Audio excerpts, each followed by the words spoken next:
kusema kwa sasa kwa Tanzania, huyu ni sawa na Bukayo Saka wa Arsenal kwa Tanzania, kwa namna ambavyo unakuwa na mchezaji ambaye yani hawaogopi mabeki, anakufuata.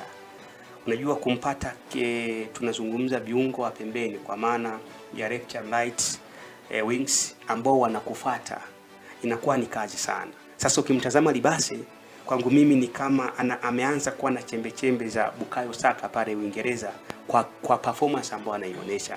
Of course karibu kila mechi sasa unamuona amekuwa anaendelea kutoa assist na anafanya kazi yake kwenye ubora mkubwa ili kuhakikisha tu kwamba anaisaidia timu kuperform.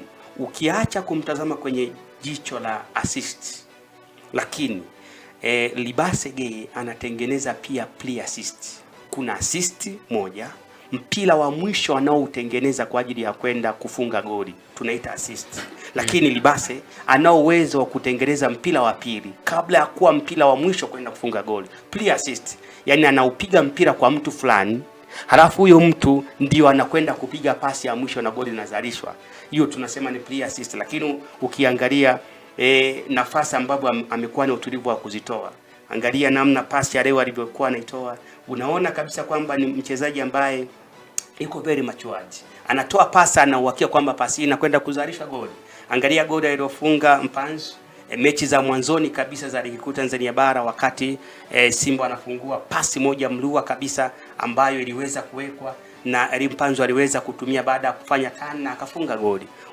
Unaona namna ambavyo anaendelea kutoa pasi ambazo ni kama pasi elekezi. Yani namzungumzia Libase akitoa pasi ni elekezi, yani ni wewe tu ushindwe kuitumia. Ni miongoni mwa vitu ambavyo kitaalamu unamuona kabisa ni most advanced player ambaye anafanya kazi yake vizuri. Ni mchezaji wa namna gani kama ulivyoniuliza?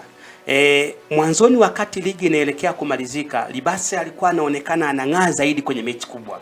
Kwa wale ambao walikuwa wanamfuatilia, Libase Geye alikuwa ni miongoni mwa wachezaji ambao alikuwa ni most dangerous kwenye big match.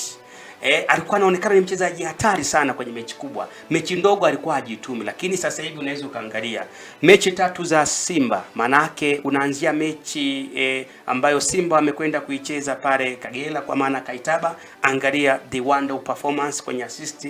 Wametoka Simba kanda ya Ziwa kwa maana ya Bukoba wakatua Mwanza kwenda kucheza na Pamba. Wamecheza mechi yao, tumeiona ilikuwa ni mechi ngumu, lakini bado Libase alikuwa ni miongoni mwa wachezaji ambao walisumbua sana Pamba. Maana yake nini? Anaanza kuwini ama kuwika vizuri kwenye mechi za kawaida.